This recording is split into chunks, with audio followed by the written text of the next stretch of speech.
Hey entrepreneurs, how do you beat out a competitor, especially when it's huge and well-funded and you're not? I made a video about how my company found itself in a David and Goliath situation, and we beat our well-funded competitor in the end. If you haven't seen it, go find it on TikTok. It's in my Starting Your Business playlist. I listed 3 tips in that video for beating Goliath, and I'm going to go deeper into one of them today, which is how to stay lean and focused on execution. And when I think about this topic, what comes to mind is 100% people.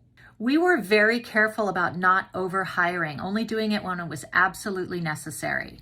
To fill the gaps, we used quite a few fractional resources and contractors, as well as trusted vendors. We did this to meet our accounting, finance, and technology development needs, and we never brought those functions in-house. It was all through vendors and fractionals. And we were able to do that because we very carefully screened and vetted our vendors. And once we had them on board, we collaborated with them closely, developing trusted relationships that lasted, in some cases, 10 years. We also got very creative when it came to leveraging the talents and interests of our existing employees. A couple of times we transitioned our employees into carefully thought out hybrid roles where they worked 6 months in 2 different functions before transitioning full-time into a new functional role. We did this when we had a new functional need, but not quite a full-time need.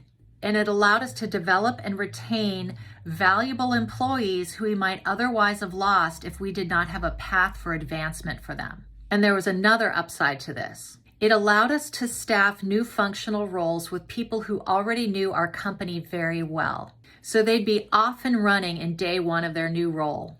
Now, everything I've talked about in terms of staying lean and focused has had to do with people, whether full-time folks or vendors or contractors or fractionals. While putting all this extra attention and focus on people takes time, it always pays off because you can't get to where you want to go without a great team. It's exactly how we won the battle against our industry Goliath. In the end, not having venture funding can make you overcompensate and get creative in ways that actually gives you a competitive advantage in the end. Have you ever found yourself in a David versus Goliath situation? Leave a comment below.